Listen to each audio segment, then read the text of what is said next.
Payday is supposed to feel like a deep breath, but for a lot of us, it's more like a quick gulp of air before diving back under. The deposit lands, a couple of bills auto-pay, and the rest sloshes around until it evaporates into takeout, errands, and a "how did that get to zero already" moment.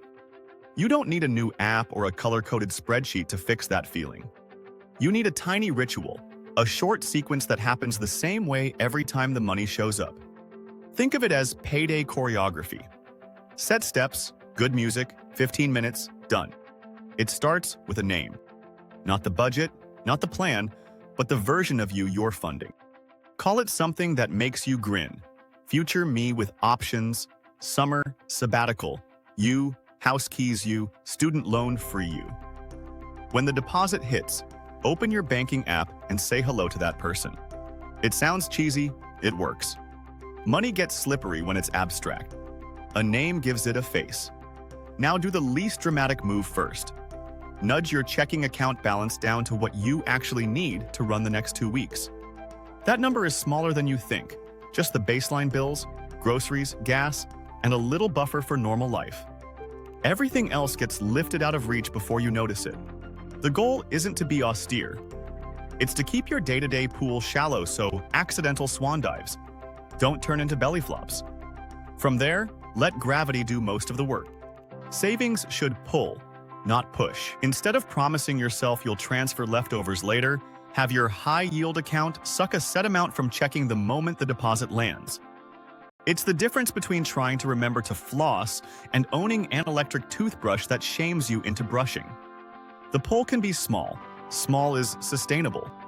A few paychecks in, you'll bump it without feeling anything. If you've got an emergency fund already humming, this is where the other buckets line up quietly.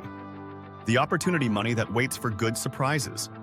The sinking funds for predictable big bills that refuse to be emergencies, car insurance, holidays, the dentist, who somehow operates on Broadway ticket pricing. These aren't separate bank logins, just labeled jars inside the same account. Watching those names fill up is the adult version of checking off a to-do list you've already completed. Debt doesn't like structure because structure kills its favorite weapon, vagueness. So give it a nickname and a date. Not credit card, but goodbye red card April. On each payday, let the minimums auto-pay in the background and then toss a fixed extra at the one balance you're targeting. Don't do math every time. That's where motivation goes to die. The number is pre-decided, boring, and relentless. If you've got a few balances charging high interest, this is the termite treatment. A few cycles later, you'll realize the balance is shrinking, while your brain moved on to more interesting parts of life. If retirement or investing has felt like homework, fold it into the choreography so it stops being a separate project. The best transfers are tiny and automatic.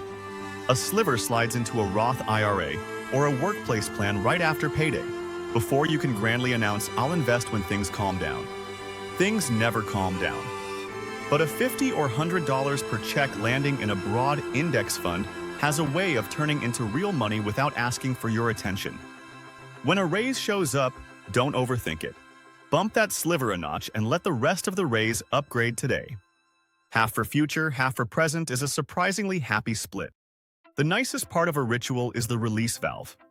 Something built in that lets you enjoy money without sabotaging the whole routine. That's what a little fun line is for. Not a vague, whatever's left, but a small transfer with your name on it that funds the version of joy that makes you feel alive instead of numb. A weekly dinner with friends. That pottery class you keep tabbing open. Concert tickets for the band that soundtracked college. When you give your joy a lane, you stop trying to smuggle it through the unmarked necessities. A quick reality check fits right in, and it doesn't require spreadsheets. Scan the last pay period's transactions and tag just 2 things. Glad I bought and didn't matter. No guilt, no speeches. If the same merchant keeps showing up in the didn't matter column, you found the leak. On this payday, cap it intentionally or pause it for a pay cycle. You'll either miss it, bring it back, or you won't. Budget win unlocked. This 2-minute micro audit is better than any lecture you could give yourself. The mental load lightens even more when you move due dates onto your side. Most companies will nudge a bill to land just after payday if you ask. Suddenly, all the fixed stuff is clustered, leaving the rest of the pay period blissfully predictable. If you're always a step behind, aim for a tiny upgrade. Get one bill ahead, then two. Living one paycheck ahead is the quietest luxury there is. Anxiety drops, and weirdly, so does overspending, because panic purchases are expensive. On the career side, tuck a gentle reminder into your payday ritual to capture wins. One bullet point, two at most. The thing you shipped, the process you fixed, the money you saved. Toss it into a running note. That note becomes your raise conversation, your promotion packet, your bail out of burnout evidence when you realize you've been carrying half the team on your back. Money moves faster when you advocate with receipts, and receipts are easy if you write them as you go. There's also a small human piece we forget. Gratitude recalibrates, spending better than scolding. At the end of your 15 minutes, name one thing the last pay period bought you that felt worth every penny. A long call with your mom, a haircut that makes you stand taller, the exact running shoes that saved your knees. You're training your brain to notice value, not just cost. People who see value spend better. It's that simple.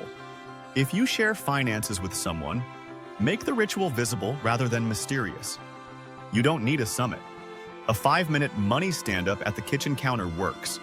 What's coming up? What felt good? Anything weird? The goal isn't to micromanage each other. It's to keep money from becoming the roommate who only appears when there's a problem. When both of you can see the choreography, you stop stepping on toes. The first time you run this sequence, it'll feel like a lot. The second time, faster. By the third or fourth payday, it's muscle memory. Deposit lands, checking trims to the right level, savings pulls, buckets top up, the target card gets its extra punch, investing slides a little higher, fund money gets its share, quick glance for leaks, 1-minute brag note, done. 15 minutes, maybe 10. Then you close the app and go live your actual life, which is the point of the whole thing. There's no perfect number, no magic category. The magic is the rhythm.